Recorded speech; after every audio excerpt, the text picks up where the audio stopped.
नमस्कार, मी दत्ता कानवटे. छत्रपती संभाजीनगर जिल्ह्यामध्ये वेगवेगळी ऐतिहासिक आणि चमत्कारिक ठिकाणं आहेतच. त्यातलं सर्वात महत्त्वाचं एक ठिकाण आहे ते म्हणजे कमळ तलाव.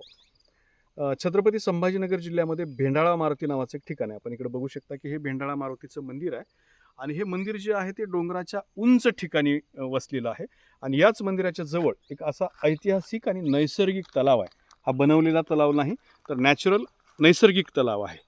या तलावाला कुठेच पाण्याचा सोर्स नाही, मात्र तरीसुद्धा वर्षाचे 12 महिने 24 तास या तलावाला पाणी राहतं आणि पाणी इतकं राहतं, इतकं सातत्याने राहतं की या तलावामध्ये चक्क कमळाची फुलंसुद्धा उमललेली आपल्याला पाहायला मिळतात. बघा, ही सगळी कमळाच्या फुलाची झाडं जी आहेत ते आपल्याला या ठिकाणी समोर पाहायला मिळत आहेत.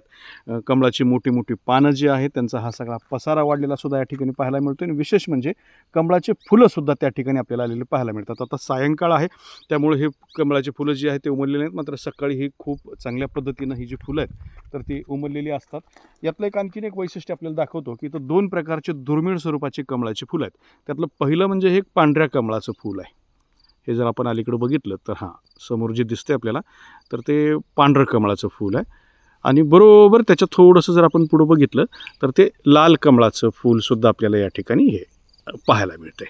तर अशा पद्धतीने ही कमळाची फुलं या ठिकाणी आहेत आणि सर्वात महत्त्वाचं म्हणजे कितीही भीषण दुष्काळ पडला तरीसुद्धा या तलावातलं पाणी आटलेलं नाही. त्यामुळे इथलं जे कमळ फुलांचं ही जी झाडं आहेत ही सगळी जिवंत असल्याचे आपल्याला पाहायला मिळतात.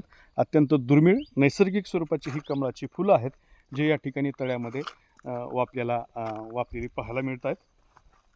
आणि असा हा एक अत्यंत दुर्गम परिसरातला दुर्मिळ तलाव आहे जो छत्रपती संभाजीनगर जिल्ह्यातलं एक वेगळं आश्चर्य मानलं जातं. धन्यवाद.